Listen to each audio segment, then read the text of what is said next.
اس کی کوئی حیثیت کوئی اوقات نہیں ہے. میرے اللہ نے دل میں بات ڈال دی. ٹھیک ہے 22 کروڑ مسلمان اگر سو رہے ہیں there is no problem. ان اللہ علی کل شیء قدیر. اللہ ہر چیز پہ بھی قادر ہے.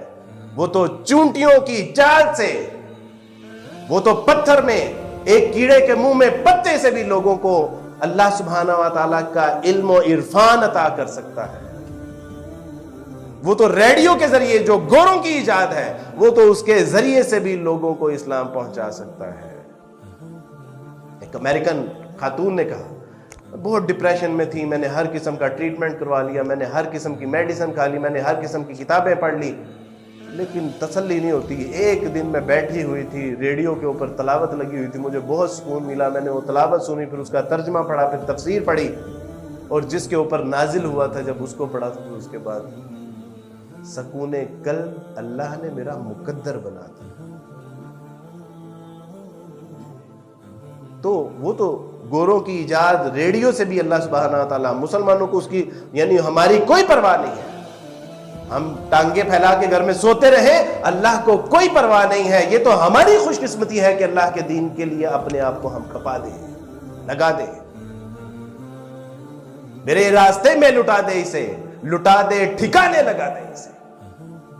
تو چھپا چھپا کے نہ رکھ اسے. تیرا آئینہ ہے وہ آئینہ جو شکستہ ہو تو عزیز ہے نگاہ آئینہ ساز میں.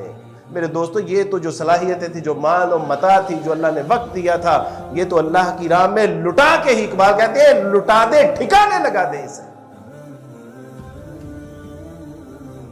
سوچا کہ اسلام کو ایک خود سے ذرا مطالعہ کرتے ہیں. اللہ سبحانہ و تعالیٰ اس مسجد کے قاری صاحب پہ بہت لاکھوں کروڑوں رحمتیں نازل فرمائے کہ جن کی مسجد میں میرا جانا ہوا اور میں نے ان سے عرض کی کہ مجھے ترجمے والا قرآن مجید دیجیے.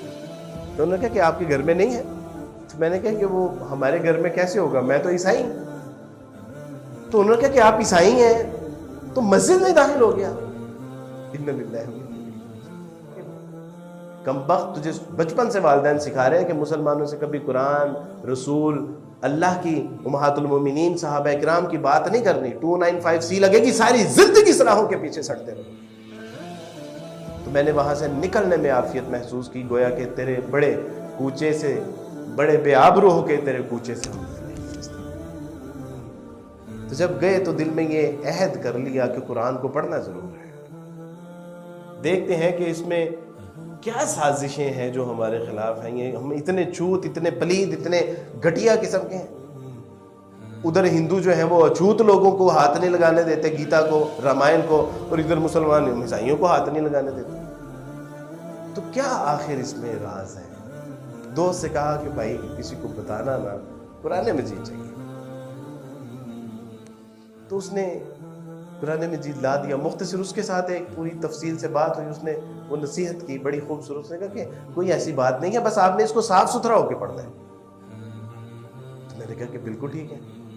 میں نے پہلی بار قرآن مجید کو جب ہاتھ لگایا تو میں نے سوچا کہ شاید آسمان سے بجلی نہ کہیں گر پڑے، کوئی زمین شک نہ ہو جائے، مجھے کوئی جو ہے وہ زمین میں دھنسا نہ دیا جائے، کوئی طوفان نہ آ جائے. اور پھر یہ ساری چیزیں ہوئی میرے دوستوں. پھر یہ وقتاً فوقتاً یہ ساری چیزیں ہوئی. میں نے جب پہلی بار قرآن مجید کا ترجمہ پڑھا تھا، میں نے بڑے ڈرتے ڈرتے اس کو کھولا تو میں نے دیکھا کہ اللہ سبحانہ و تعالیٰ اپنا تعارف یوں کر رہے ہیں، الحمدللہ رب العالمین. تمام تعریفیں اس اللہ کے لیے ہیں، الحمدللہ رب العالمین، جو تمام جہانوں کا رب ہے. اور میرے لیے یہ جملہ بہت انسپائرنگ تھا، یعنی کسی کو جھنجھوڑ دینے والا.